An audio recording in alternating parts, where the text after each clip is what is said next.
Erica, we made it to the end. It's the season finale. I can't believe it. We did it. We did it. Another season. Another season in the books. And I feel like this one has been a fun one. It really has. Yeah, we've done a lot of, it's been mostly queen things. So just a lot of us, gabbing, yapping back and forth. Yes, it's been so fun.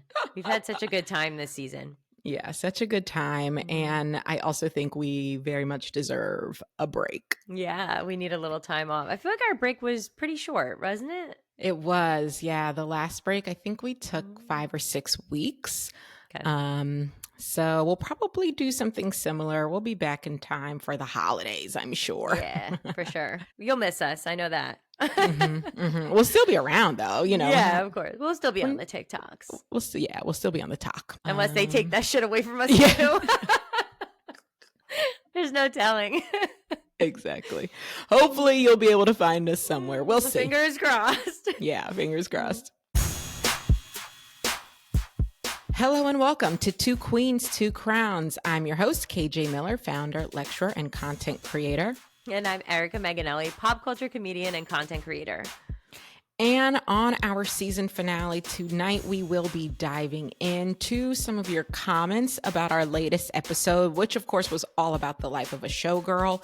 Then we're going to do a Black News Roundup. There's a lot going on in the Black community right now, Erica, that I want to... Yeah, you're going to have to update me because I'm sure I don't know. I'm going to key you into it. And then I thought we could finish up by just giving some of our final season thoughts. Leave the people with something positive or negative, whatever is on your heart. I mean, hopefully it's not negative. I had nothing but love for our podcast. So fingers crossed. Fingers crossed we leave you with some positive hopes, thoughts, and dreams. But yeah, I'm excited to get into it. Yeah, let's dive right in.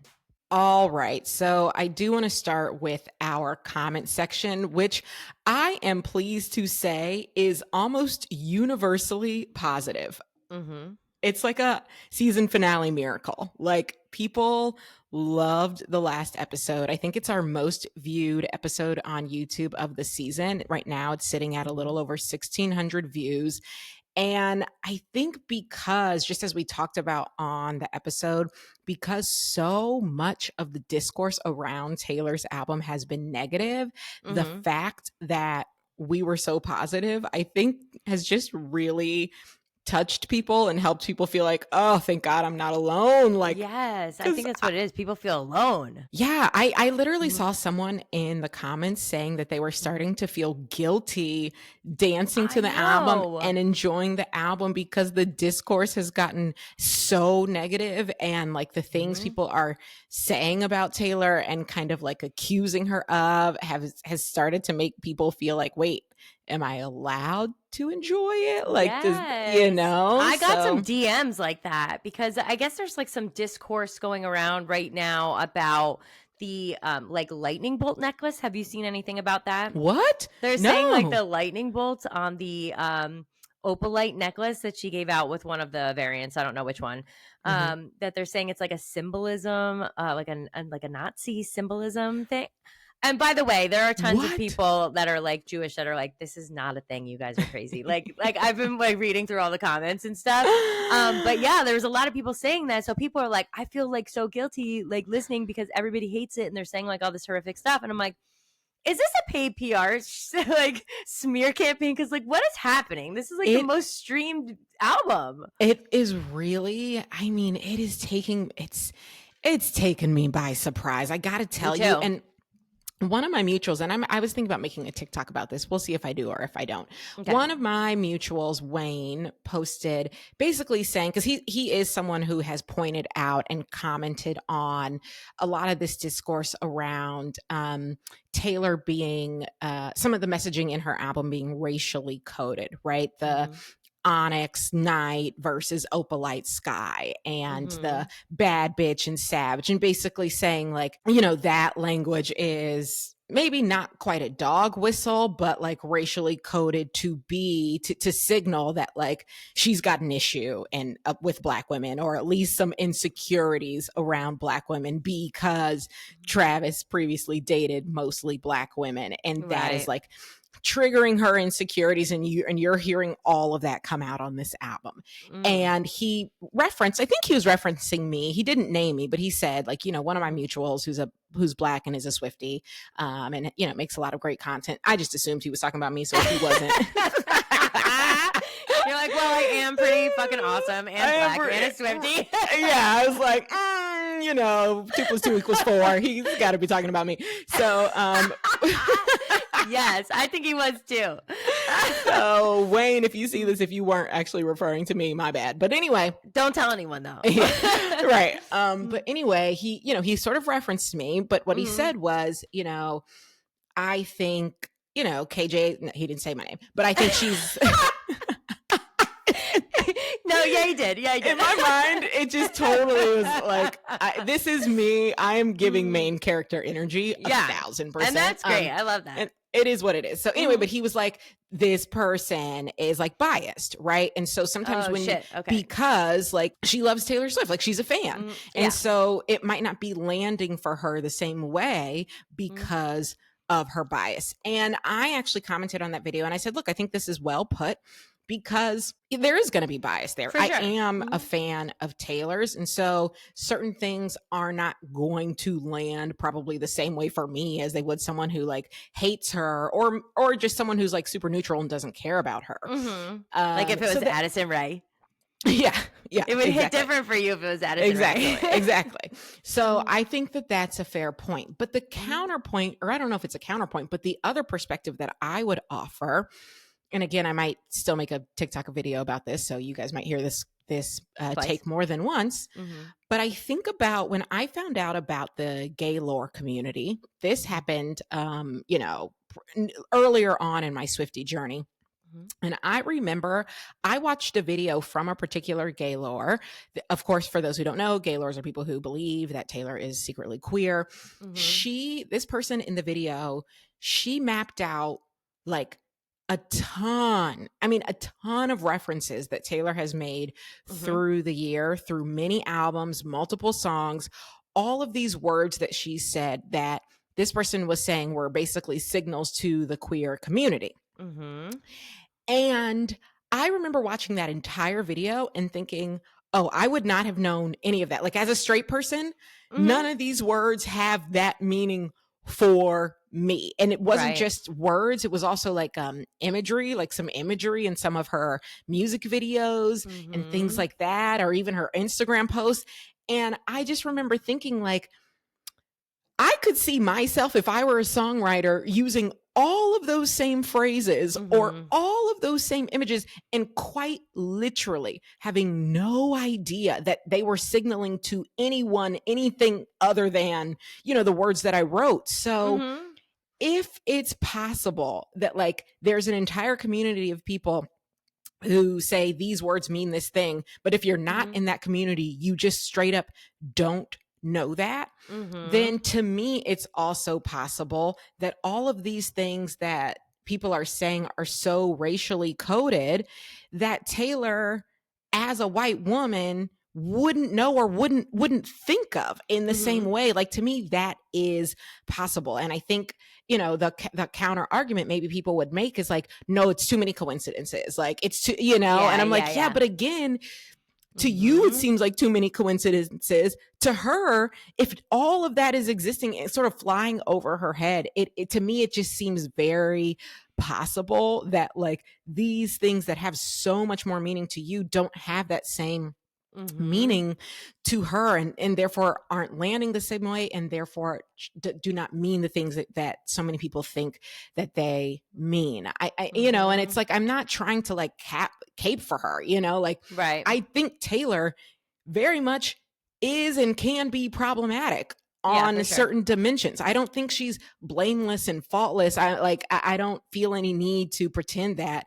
I just think as it relates to this album and these songs, I guess like also she's maybe earned the benefit of the doubt for me a little bit in a way that maybe she hasn't for people who aren't her fans. So it just seems like more far-fetched to me to believe that she is quite literally dog whistling throughout this entire album her secret dislike for Black women. Yeah.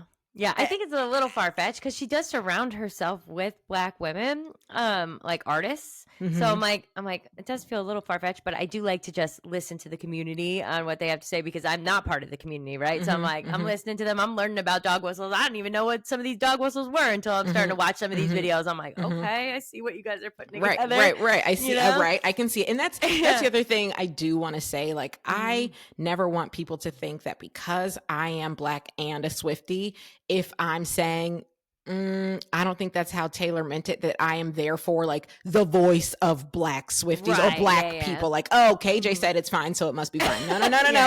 No, please don't cite me. Don't put me in your works cited. Right. No. I'm not the voice of Black America or Black Swiftyhood, right? Like I'm just one person. This is my opinion. This is how these lyrics are landing for me. I'm not trying to negate how it's landing for other people. And I do also think, the phrase impact matters more than intent.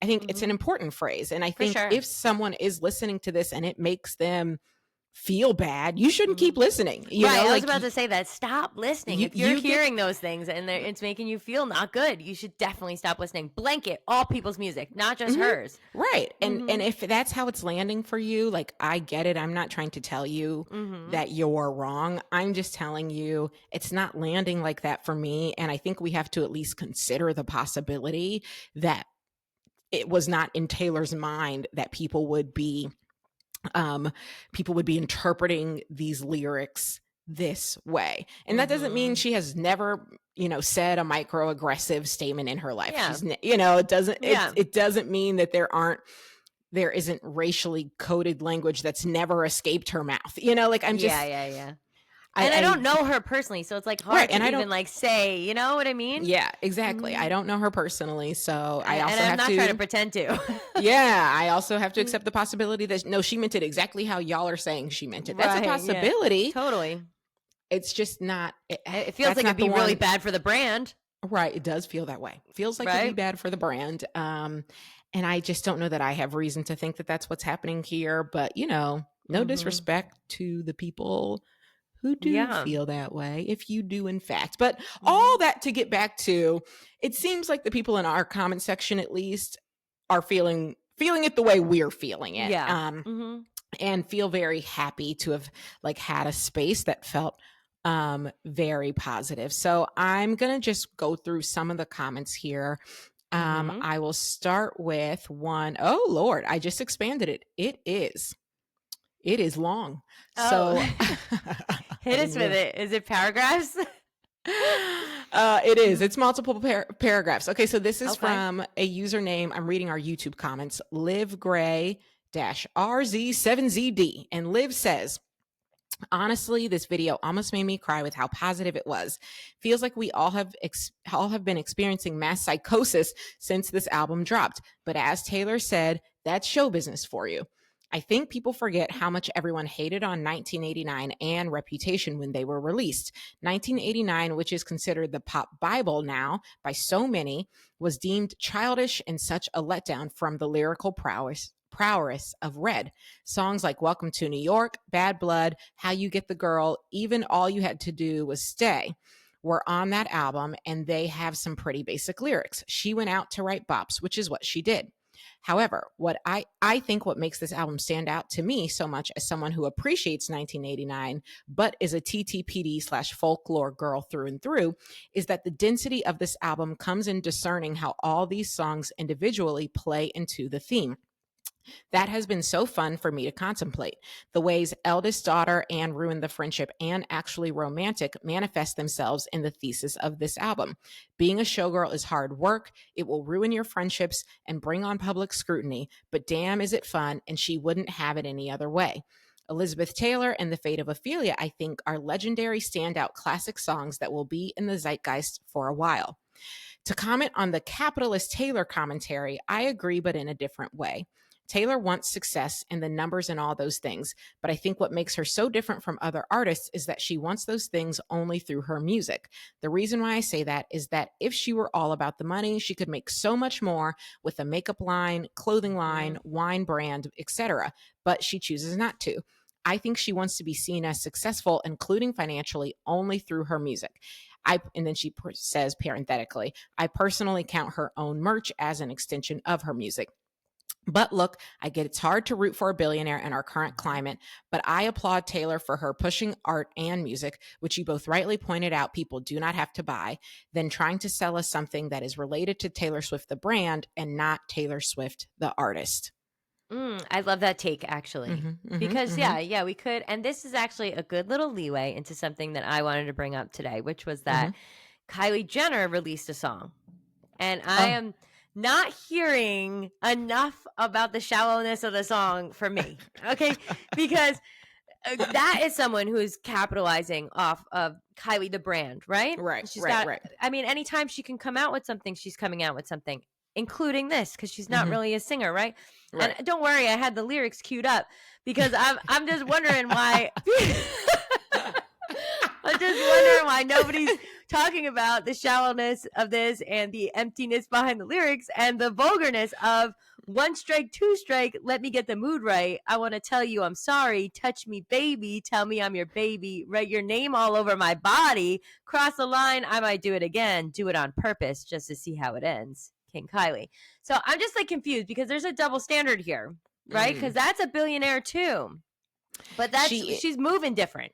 Yeah, she is a billionaire. However, I will say, just as a light pushback, Kylie has never been hailed as anyone's Shakespeare. True. And I knew that was going to be the take too. Lyrically, she's never been like a poet, right? Yeah, no one's ever called her a poet or a writer for that matter. But yes, I think that's fair. Like, people do judge Taylor so much more harshly than they do other artists and other songwriters. And it's because she is different. She is. I mean, she is different. But I appreciate you, Liv Gray, for this take because, I think, one, I agree that, like, from what I've seen, I wasn't a part of the Swiftie-hood during this time, but I do recall there being, like, a fair amount of, like, criticism for 1989, but particularly for Reputation. I remember people feeling like it just was, like, terrible and like Taylor can do better and blah blah. And maybe blah. that's because people were like Team Kim kind of during that era, right? Because it had a little bit to do with that Kanye beef, and I think maybe that played a part in it a little bit too. But I remember there being a lot of discourse. Yeah, and I remember also people feeling as though some of the music, it just was different. I think about I Did Something Bad. I think about Endgame. I think about songs that just sounded very different from what we had heard from her previously. And so I do think there was a lot of pushback. But I also think, like those albums, this is a really good pop album. And when Taylor sets out to do straight pop, I think it does ruffle some feathers, but it's something she knows how to do well. In my opinion, this album is more proof of that. And, to the comment around Taylor's capitalism, and there are a couple other comments that sort of get into this. I don't necessarily consider her merch to be an extension of her music. Like, I consider merch to be merch, like all the sweatshirts, all the cardigans, all the t-shirts, all the whatever's. But I can see how other people feel that way. In general, I think we can say that the bulk of Taylor's wealth has come from her music. Yes, there have been other things alongside merch. She, used to be a Capital One spokesperson and blah, blah, blah. But for the most part, I think we can all agree it is by far coming from her music. And the other billionaire musicians that we can name made their billions via more than just music. So I do think Taylor is a standout in that regard. However, I don't necessarily, as a result of that, in any way think that makes her less of a capitalist. Like, yeah, no, for sure. You know, like I don't think that the sweaters are making her a billionaire by any means. But yeah, like, I hear what you're saying. Exactly. You know, I think, I mean, when she sold those voice memos, I said, girl, now, okay. You're selling these, like it's giving capitalist in chief, like these voice memos where you're literally like stumbling and mumbling over your words, trying to figure out like, should it be this? Should it be that? Why are we selling?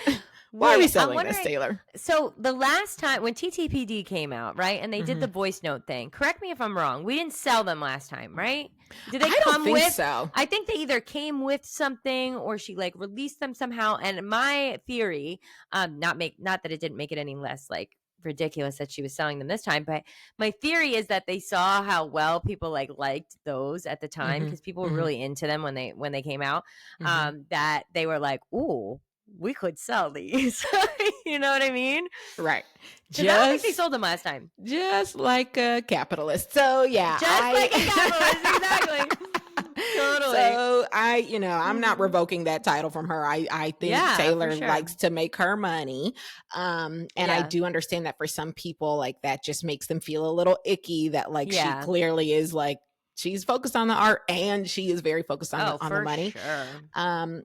But I also, like we said last week, I can't hate on her for that. Like that's part of the game. So but anyway, also I try to think like if I was in her position, would I just like stop trying to make money? And I don't know that I would. I don't know that I would. Right. You know, and that maybe that makes me fucked up. I don't know. Yeah, no, I agree. I can't promise that I wouldn't be doing exactly what she's doing.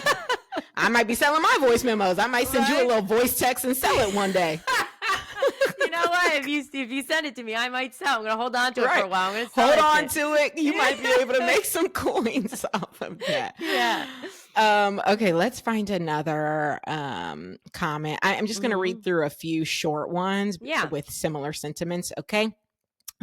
Jennifer Wisely says, great video. Thanks to you both. Been enjoying the album all week. And when I saw the word racism come up, I came straight here to hear KJ's take. Been following you since Two Queens started. Love the thoughtful insights, which I appreciate. Then we have Rich Roberts. He says, thank you, KJ. I was feeling guilty for shaking my groove thing to this album. And Opalite makes me so happy to bop to. You are welcome, Rich Roberts.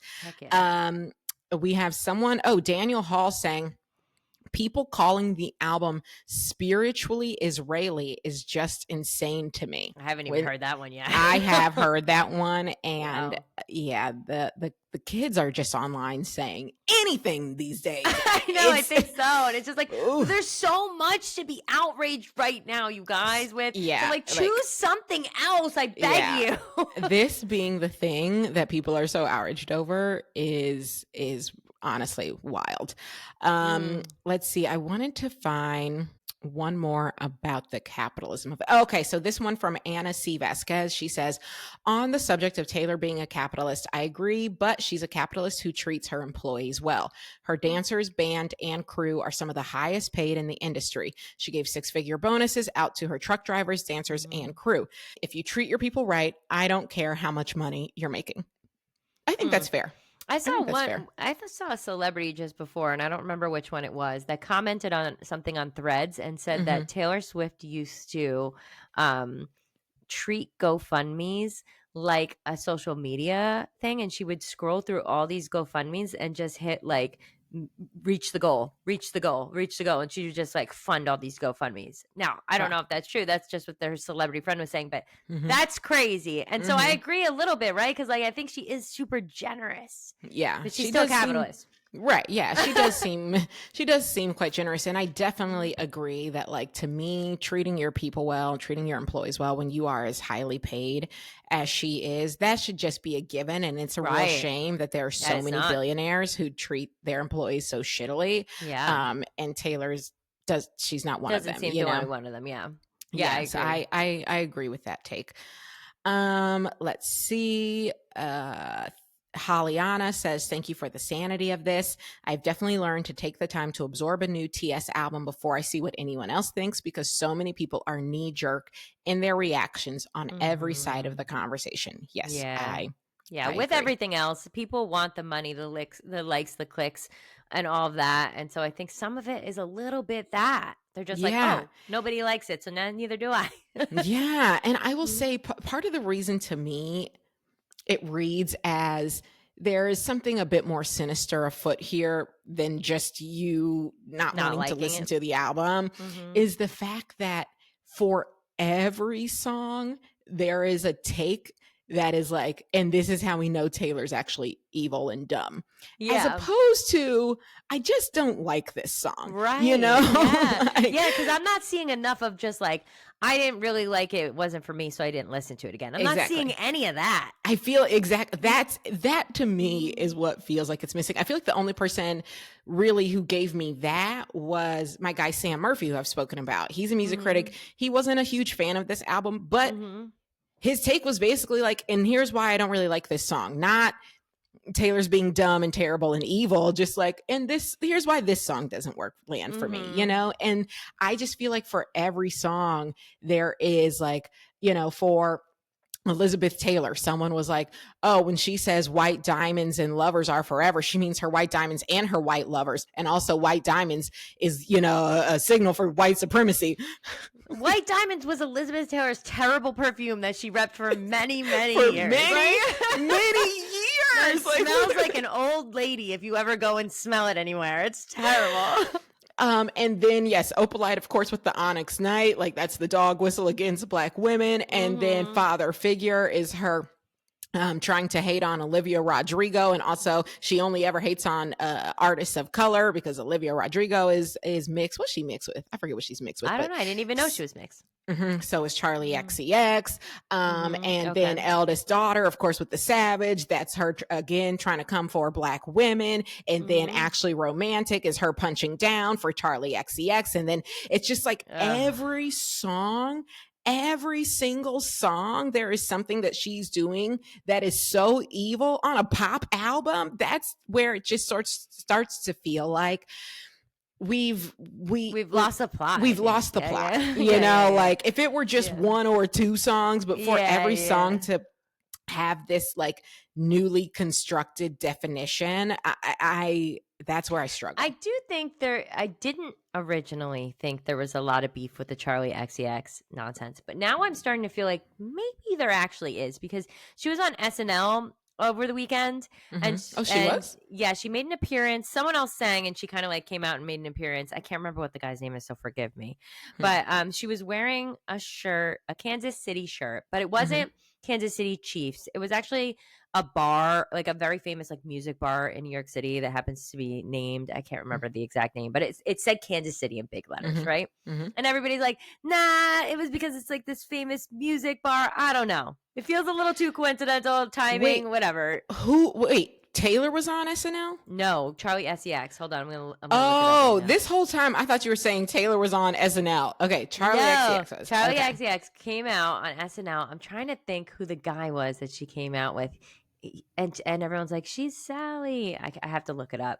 But anyway, so she comes out in the Kansas City shirt, right? So everyone's like, I don't know, maybe.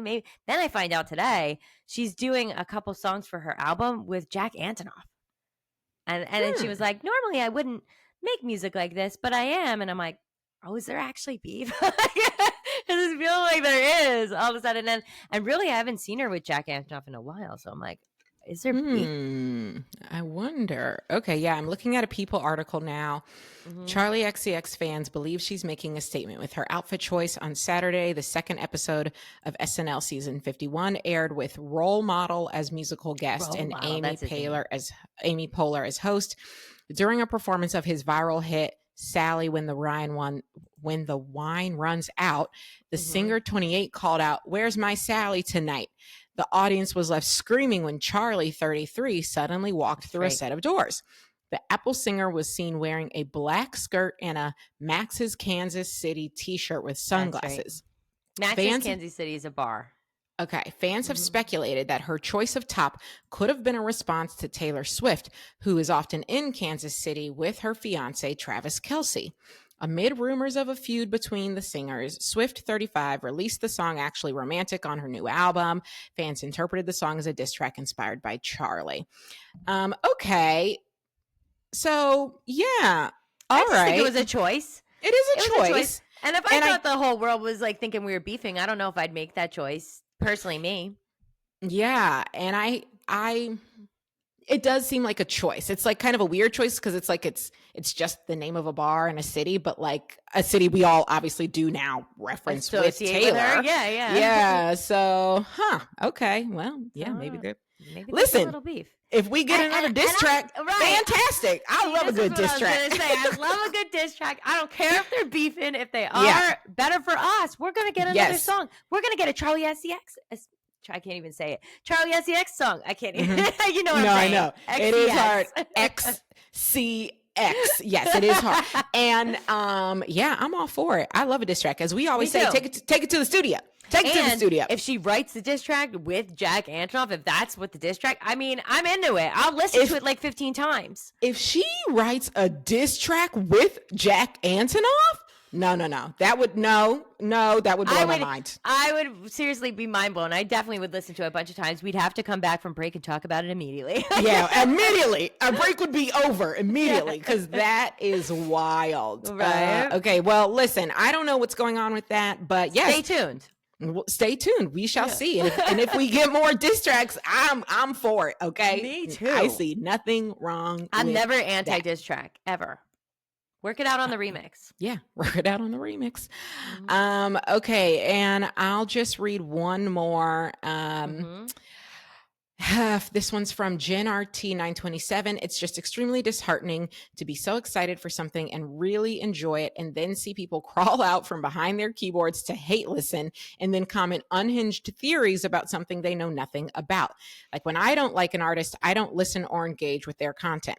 I didn't listen to a second of Brat or Justin Bieber's new album. I also didn't go on and say either were shit because it's none of my business. And in this dark world, any light or joy someone can experience, why would I try to take that away from them? I get that music is subjective and I don't expect everyone to enjoy this album or her music in general. It would just be nice to enjoy something without people being so negative about it. Not everything needs to be polarizing or divisive. You like it or you don't. Let the people who like it enjoy it. And another thing, people not getting the writing is annoying. Is it her best? No, but it's Taylor Swift and the themes and literary devices she uses are still impressive. Yeah, I agree. I mean, I agree on that take totally because I didn't listen to the whole Brat album, but like I knew the bops from TikTok and I liked them. They were great, but I didn't go out of my way, mostly because I probably don't really know much about her or her music to like listen to the album. Yeah, me neither. You know? And I will say for an album that I did listen to and critique and dislike, which is Sabrina's most recent, Man's Best Friend, I listened to it, about 3 times. The first time I listened because I was excited to hear it. Yeah. I gave my first impression take on TikTok, which was didn't love it. Then I listened 2 more times so that I could give a more thorough review, which I did on YouTube. Turns out still didn't like it, but it was more of the type of review we talked about, which was here's why these songs aren't landing for me. Right. Here's where I was hoping for more from her vocally and thematically. It was not here's why Sabrina Carpenter is a terrible person and I now hate her. Right. And I think she's a racist and like, right. Like, we didn't do that. Yeah. And there simply was no reason to do all of that. It's like, okay, this album didn't land for me. I hope the next one does. And I talked about it on here with you, but I listened to it twice fully. Once because I just knew we were going to be talking about it probably because it had come out. And then the second time because I was like, okay, kind of some of these songs do feel like a slow burn. So I did listen to it again. And still, some of them were a slow burn and I liked them. They were okay, but it wasn't my favorite album and I didn't just love it. And I never went on TikTok once to say, this is shit. Yeah. Never once. Why? Yeah. It's a waste of my time. Yeah. I'll just focus on the things I do like. Yeah. And like, there's nothing wrong with critique. I enjoy critique, but to me, I enjoy thoughtful critique. I enjoy when people are really engaging with the music and, sort of trying to kind of meet the music where it's coming from. Like people analyzing this album and these songs the way they were approaching Tortured Poets Department. It's like, but she's clearly doing a different thing here. Yeah, it's like a different theme. And I feel like every album kind of is, right? It's like a different thing every time, which is great because I'm not getting bored. Right. I'm not like, this sounds just like the last one. Exactly. Exactly. Well, I want to thank everyone for your comments. There were many, many, many comments on the YouTube. And it's like a really great community over there. So if you haven't gone over, if you listen, but you haven't gone over to YouTube, I recommend going over to YouTube, because whether we get a lot of comments or a small number, the comments are usually like really like in depth. You know, on YouTube, people like to really get in their writing bag. They like to flex their fingers and, you know, get on the keyboard. Comments are strong over there. I very much appreciate it. So thank you guys, as always, for commenting. And with that, should we get into some Black news? Yeah, let's do it. Black news.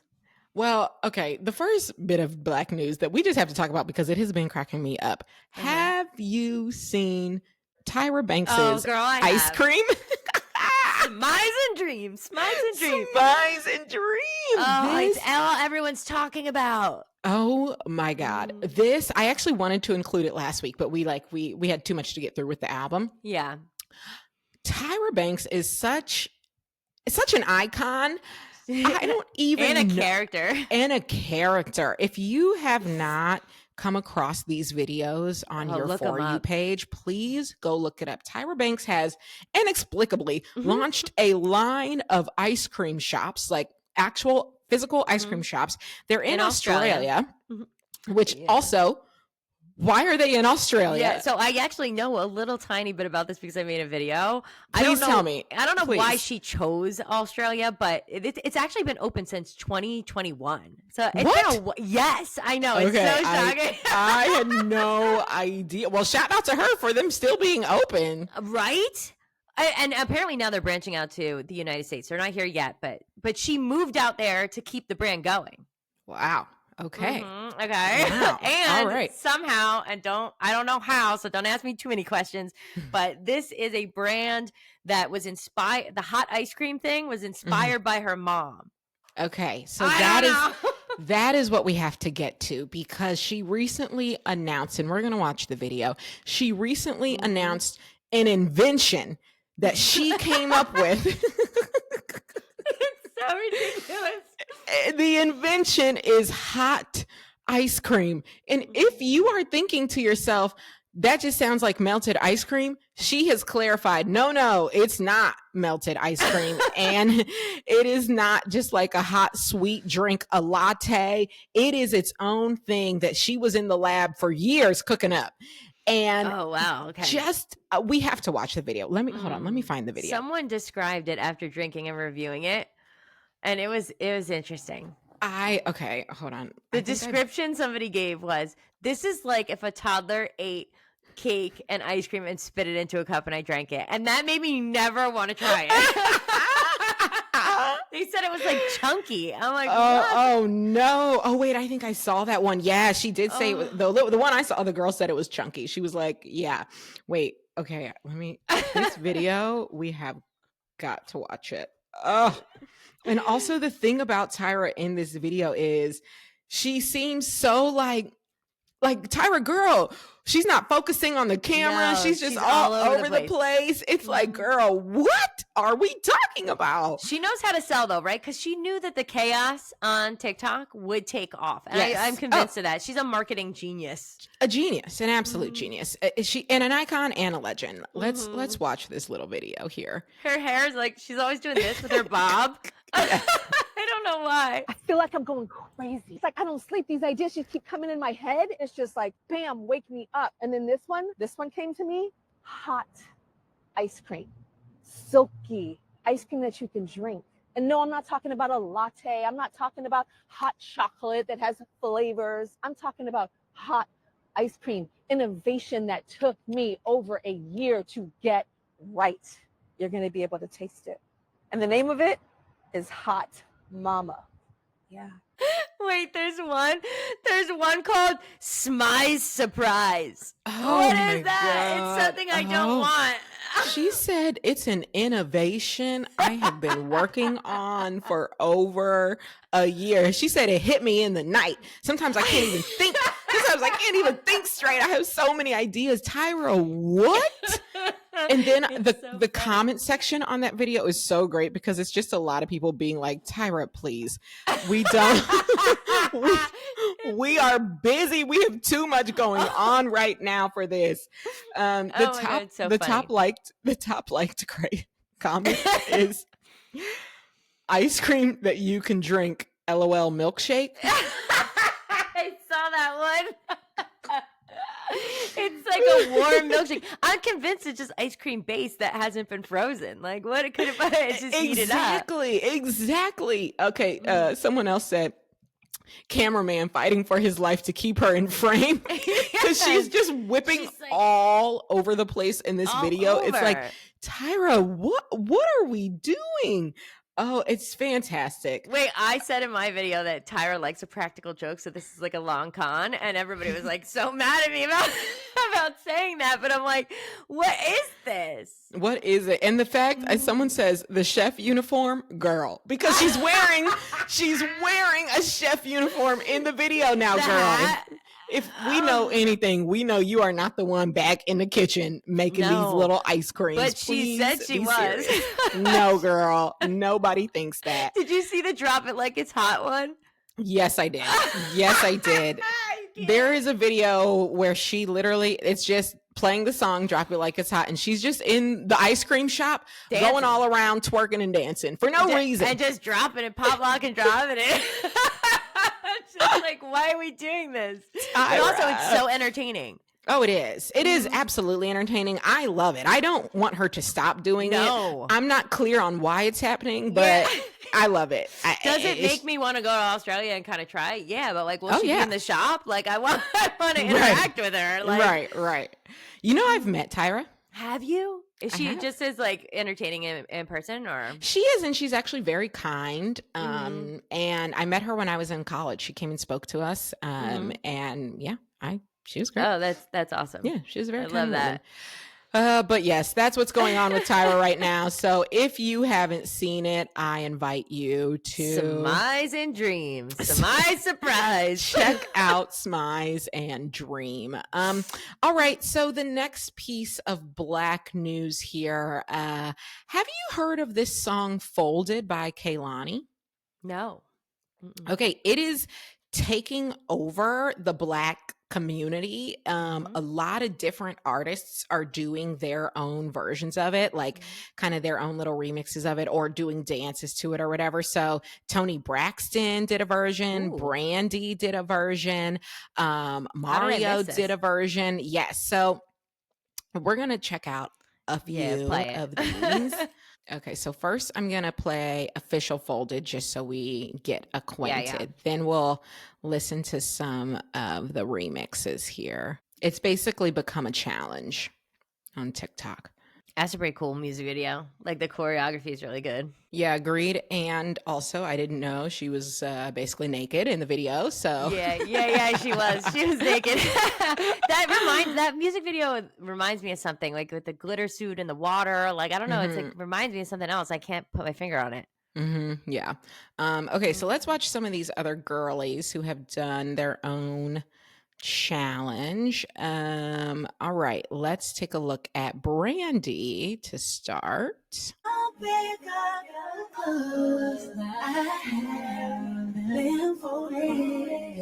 Meet me at the door while it's still open. I know it's getting cold, but it's not frozen. Can you come pick up your clothes? I have them for it. Okay, I enjoyed that. I was about to say, maybe it's the millennial in me. I love Brandy, and like that. I kind of like that version, maybe even a little bit more. Like, not to be like a hater. I know people are gonna get mad at me for that. No, I love Brandy, so I thought that was Brandy. Fantastic. Brandy, come out with another album. All right, let's see what Toni Braxton has to offer. Oh, I love her too. Let's hear it. Don't let it fall inside. Don't let it fall inside. It's time to use your mind. Gotta stop. Don't let it fall inside. Don't let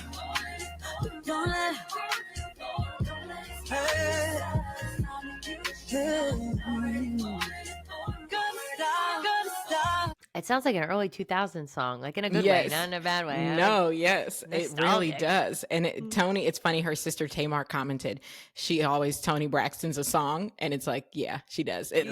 She made it sound like a Tony Braxton song, right? And so did kind of Brandy. Like it's like sounded like a Brandy song. Like you heard it, right? Totally. Yep, It's like 100%. they it was the same song, but they all had their own different vibe. I really like that.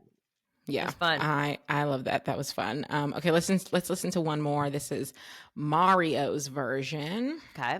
I haven't heard from Mario in a long time. I know. I was thinking that too. Let's see what he's talking about here. Mario, you know how I like it, babe. Put it on the table, girl. Put it on the table, girl. It's been about a week and I can't sleep. I'm thinking about all the reasons I should just pull up on you. I know everything that I told you, but I wanna unfold you and show you we don't need closure and you don't need those clothes on, yeah. We used to make love until we could see the sun come out. And sometimes the whole damn day until the day is done. I'll give you space, but patiently I'll be waiting for you to tell me to come pick up my clothes. 2003, we're so fucking back, baby. We're back, baby.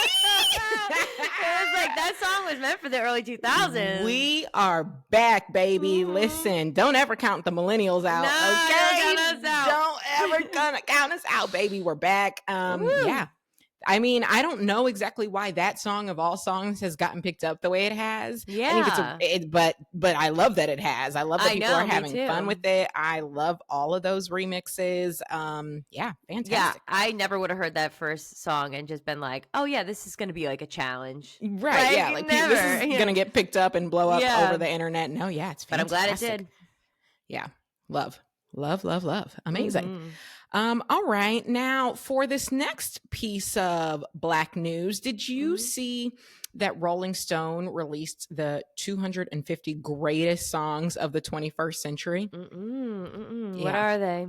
Well, the headline is the number one song is Get Your Freak On by Missy Elliott. No way. Yes. See, now Missy Elliott's one person that I met in a Bloomingdale's in New Jersey. And she's very cool. She's very cool. Yeah. How she just amazing. wears her sweats and her flip flops, and she's just vibing. She's not fancy. She's just a regular old person. I love it. Love that. Yeah. So I'm not going to read through this whole list. I'm going to go straight to 21 through 25 because we don't have time for 200. Yeah, no. 250, but I will Hit us share with the my highlights. screen. All right, so in the 25 spot, we got Jay-Z's 99 Problems. Great song. Fantastic. Coming in at 24, D'Angelo. Who passed away today? Who passed today? That is another piece of Black news. That. Yeah, yes, I was going to add that in. Oh, Rest so sad. So sad. From pancreatic cancer, which is just like a terrible way to go. He's only 51. So rest in peace to D'Angelo. He's on the list. How does it feel?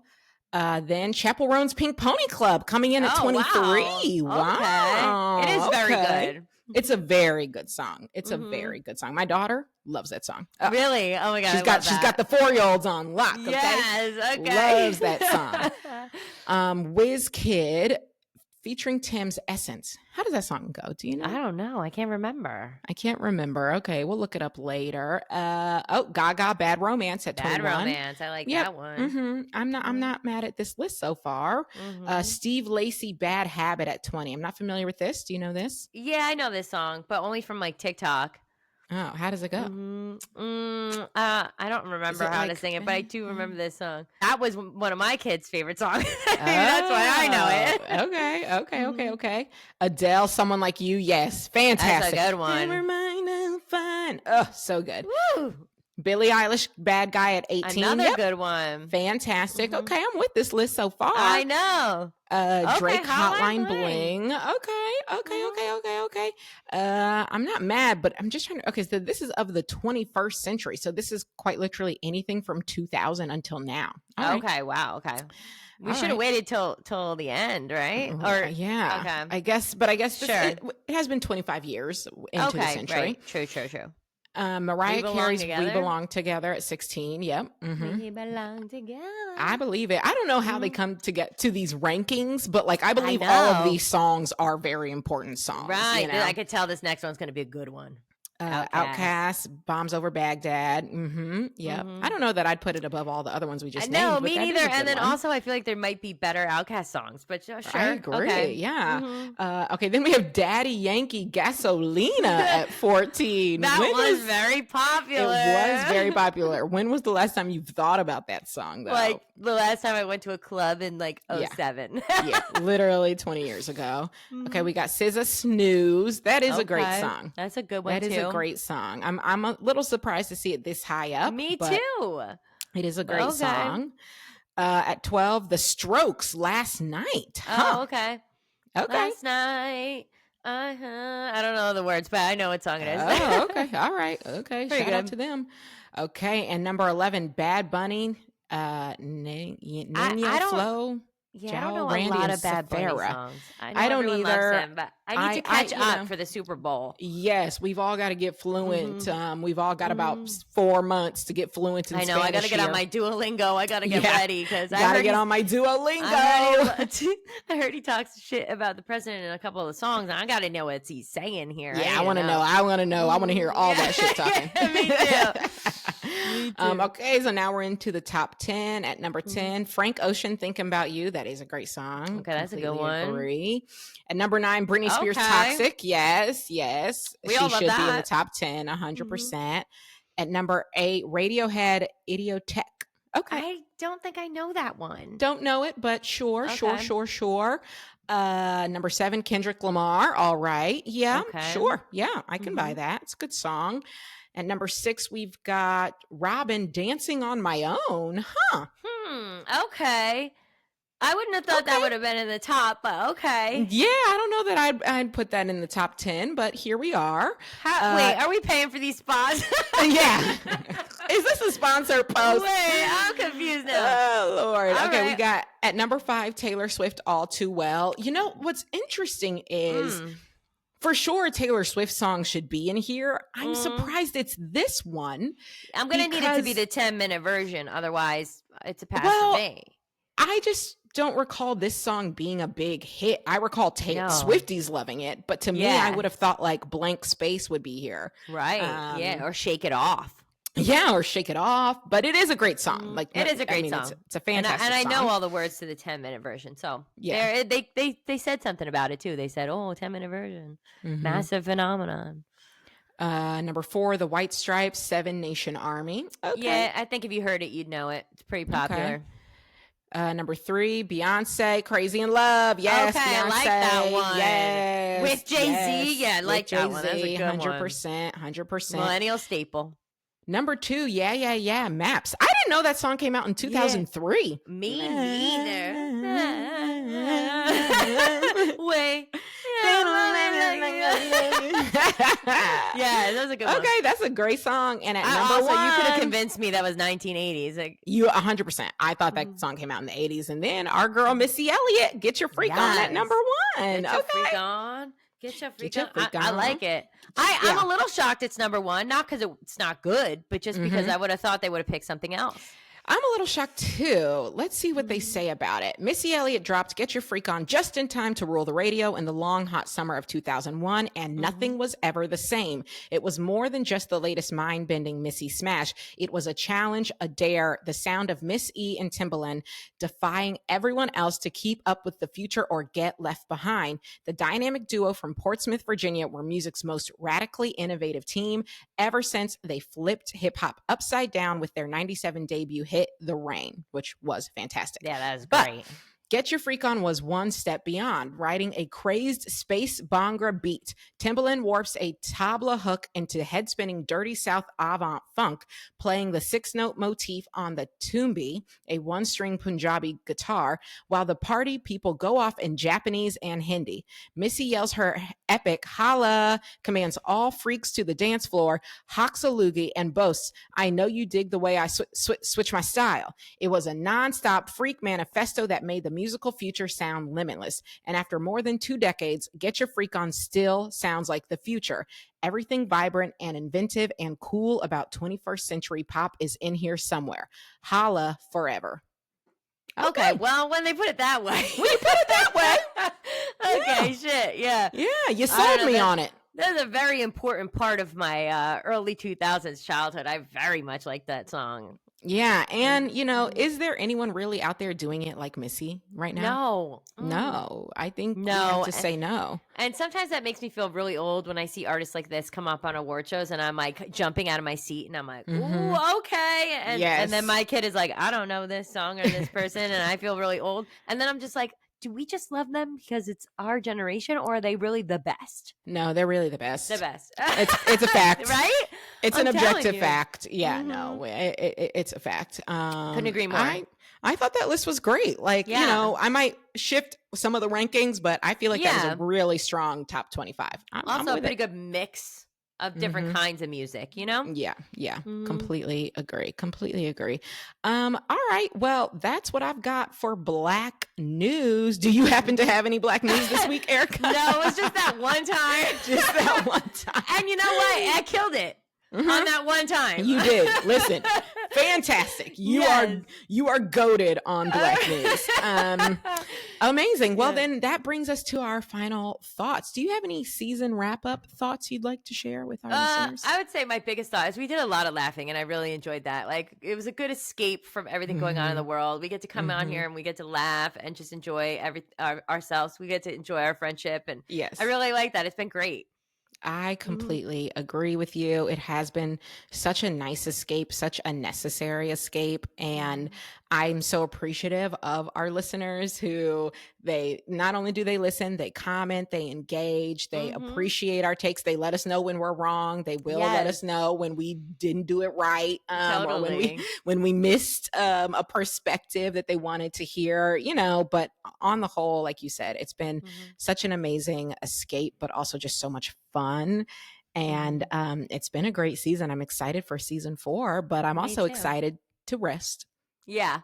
Yeah, it'll be a nice little break. And sometimes I do forget that you guys follow us and then come and listen, because sometimes you guys will DM me and you'll say like, oh, I can't wait to see your take. Oh, hear your take with KJ. And I'm like, oh my gosh, you guys really do wait for us every week. And I love that so much.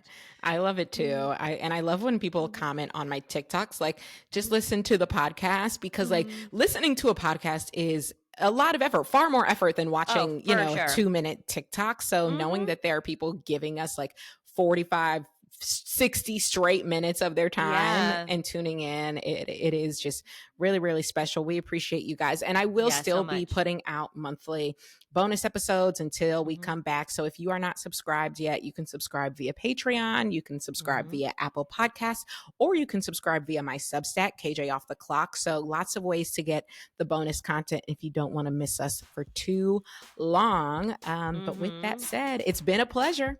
Yeah, and I'm going to miss you guys for the break. And I'm going to miss you, KJ. And I'm going to miss you. But I know it'll be rejuvenating. Yeah. And we'll have so much to talk about when we come back, because I literally start making a list when we're on break. I'm like, we got to talk about this. Totally. Yeah. That's it for this season, everyone. Be sure to follow us on TikTok at 2 Queens 2 Crowns, and to check out the podcast on YouTube, 2 Queens 2 Crowns. Erica and I would also love for you to follow us on our personal socials. I'm on TikTok at @Iam_KJ Miller, and YouTube with the handle IamKJ Miller. And Erica's on IG at LettaBino, and TikTok at Letta_Bitchno. We'll see you next season. Bye.